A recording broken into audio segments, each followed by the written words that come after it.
നമ്മളേ കുറച്ച് ദിവസം മുന്നേ നല്ല തിരക്കുള്ളൊരു ദിവസം ഞാൻ ഉണ്ണികൾക്ക് വേണ്ടിയിട്ട് രാവിലെ ബ്രേക്ക്ഫാസ്റ്റിന് ബ്രെഡും സ്റ്റൂ ആണ് ചെയ്തതെന്ന് പറഞ്ഞിട്ട് ഞാൻ സെർവ് ചെയ്യണ വീഡിയോ കാണിച്ചായിരുന്നു. അന്ന് തുടങ്ങി എനിക്ക് കുറേ കുട്ടികൾ മെസ്സേജ് അയക്കുന്നുണ്ട്, നമ്മുടെ സ്റ്റൂവിൻ്റെ റെസിപ്പി ഒന്ന് കാണിക്കുമോ എന്ന് ചോദിച്ചിട്ട്. സിമ്പിളാണ് കേട്ടോ മക്കളെ ചെയ്യാൻ വേണ്ടിയിട്ട്. അപ്പോൾ അതിന് വേണ്ടിയിട്ട് ഒരു 300 ഗ്രാം അളവിൽ ചിക്കൻ ഞാൻ എടുത്തിട്ടുണ്ട്. അത് കഴുകി വൃത്തിയാക്കി അതിലേക്ക് ഉപ്പും കുരുമുളക് പൊടിയും കൂടി ചേർത്ത് ഒന്ന് പരട്ടി കുറച്ച് നേരം ഒന്ന് മാറ്റി വയ്ക്കാം. അതോടുകൂടി തന്നെ നമുക്ക് ഒരു 5-10 കാഷ്യൂസും കൂടിയിട്ടൊന്ന് കുതിർക്കാനായിട്ട് എടുത്ത് വയ്ക്കാം കേട്ടോ. എന്നിട്ട് നമുക്ക് ചട്ടി അടുപ്പത്ത് വെച്ച്, ഞാനിപ്പോൾ മൺചട്ടിയാണ് യൂസ് ചെയ്യണത്, നിങ്ങൾക്ക് ചീനച്ചട്ടി ഒരുള്ളി എന്ത് വേണമെങ്കിലും യൂസ് ചെയ്യാം കേട്ടോ. അതിലേക്ക് വെളിച്ചെണ്ണ ഒഴിച്ച് 1/2 ടീസ്പൂൺ പെരിഞ്ജീരകം, 3-4 കഷ്ണം പട്ട, 3 ഗ്രാമ്പു, 3 ഏലക്ക ഒന്ന് പൊട്ടിച്ചെടുക്കുക. എന്നിട്ട് അതിലേക്ക് ഒരു വലിയ സവാള അരിഞ്ഞതും ഇഞ്ചി ഒരു ചെറിയ കഷ്ണം അരിഞ്ഞതും വെളുത്തുള്ളി ഒരു 3-4 അല്ലി മതി കേട്ടോ. പച്ചമുളക് ഒരു 3-4 എണ്ണം ഞാൻ എടുത്തിട്ടുണ്ട്. കറിവേപ്പിലയും കൂടി ചേർത്ത് ഒന്ന് വഴറ്റുക.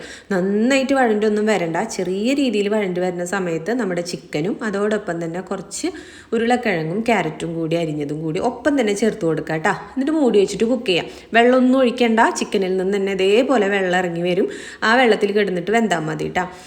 ഇനി നമ്മൾ നേരത്തെ തന്നെ കാഷ്യൂസ് കുറച്ച് കുതിർക്കാനായിട്ട് വെച്ചിട്ടുണ്ടായിരുന്നു. അപ്പോൾ അതൊന്ന് മിക്സിയുടെ ജാറിൽ നന്നായി തന്നെ അരച്ചെടുത്ത് ഇച്ചിരി വെള്ളത്തോടുകൂടി തന്നെ അരച്ചിട്ടുണ്ട് കേട്ടോ. എന്നിട്ട് അത് ചേർത്ത് കൊടുത്ത് കുറച്ച് സമയം ഒന്ന് മൂടി വെച്ചിട്ട് കുക്ക് ചെയ്യുക. അപ്പോഴത്തേനും നമ്മളുടെ ചിക്കനൊക്കെ നന്നായിട്ട് സോഫ്റ്റ് ആയിട്ടുണ്ട്. പിന്നെ നമ്മളുടെ ക്യാരറ്റും ഉരുളക്കിഴങ്ങും ഒക്കെ വെന്ത് വന്നിട്ടുണ്ട്. ഇനി നമുക്ക് ചേർക്കേണ്ടത് തേങ്ങാപ്പാലാണ്. അപ്പോൾ നമ്മൾക്ക് ഈ തിരക്ക് പിടിച്ച സമയത്തൊക്കെ നാളികേരം ചെരുക പിഴിയുക എന്നുള്ളതൊക്കെ പറഞ്ഞ് ഇച്ചിരി ബുദ്ധിമുട്ടുള്ള കാര്യമാണ് കേട്ടോ. അതിനൊരു ബെസ്റ്റ് ഓപ്ഷനാണ് നമ്മളുടെ കൊക്കോത്തായുടെ കോക്കനട്ട് മിൽക്ക് ക്രീം.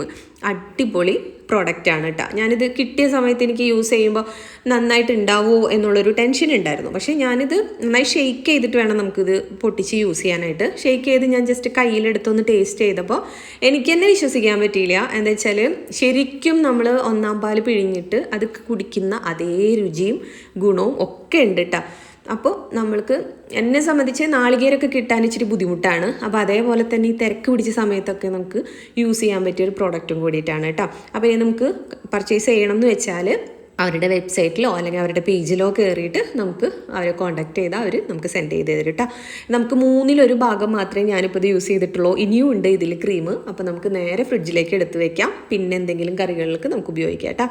ഇച്ചിരിയുള്ള പരിപാടി. ഇനി നമുക്കിതൊന്ന് കാച്ചി ഒഴിക്കണം. നെയ്യിലാണ് നമ്മുടെ ഉള്ളിയും അണ്ടിപ്പരിപ്പും മുന്തിരിയും കൂടി ഒന്ന് മൂപ്പിച്ചിട്ട് നമ്മളുടെ ചിക്കൻ സ്റ്റൂവിലേക്ക് ചേർക്കുകയാണ്.